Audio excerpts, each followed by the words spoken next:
தட்டை, சீடை, முறுக்கு, ரிப்பன் பகோடா, அதிரசம், என்ன வேணாலும் செய்யுங்க. ஒரே ஒரு 5 லிட்டர் இதய மந்த்ரா கடல் எண்ணெய் பேக் ஒரு மாசம் முழுசுக்கும் அத்தனை சமையல் முடிச்சு விடலாம். இதய மந்த்ரா.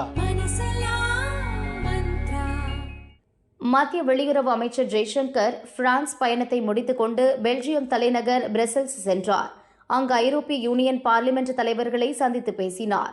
இன்று அவர் யுராக்டிவ் நியூஸ் வெப்சைட்டுக்கு பேட்டியளித்தார்.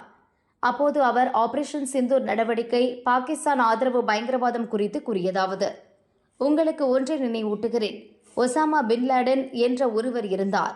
பாகிஸ்தான் ராணுவ நகரம் ஒன்றில் நீண்ட காலம் பாதுகாப்பாக இருந்ததாக அவர் ஏன் உணர்ந்தார்?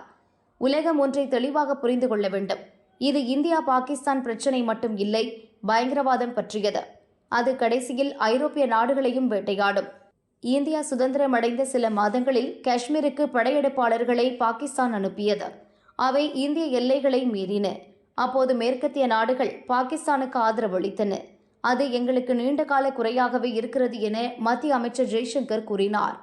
ரஷ்யாவுக்கு எதிரான போரில் உக்ரைனுக்கு ஆதரவாக ஐரோப்பிய நாடுகள் செயல்பட்டன. இந்தியா ஏன் அதில் சேரவில்லை என்ற கேள்விக்கு மத்திய அமைச்சர் ஜெய்சங்கர் பதிலளித்தார். போர் மூலம் வேறுபாடுகளை தீர்க்க முடியும் என்று நாங்கள் நம்பவில்லை. போர்க்களத்தில் இருந்து ஒரு தீர்வு வரும் என நம்பவில்லை. இதில் என்னுடைய கருத்து என்னவென்றால், என்ன தீர்வு இருக்க வேண்டும் என நாங்கள் பரிந்துரைக்க கூடாது. நாங்கள் தீர்ப்பு தருபவர்களும் இல்லை, தீர்ப்பை பரிந்துரைப்பவர்களும் இல்லை.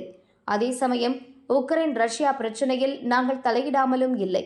இந்தியா ரஷ்யாவுடன் மட்டுமல்ல, உக்ரைன் நாட்டுடனும் வலுவான உறவை வைத்திருக்கிறது என ஜெய்சங்கர் கூறினார்.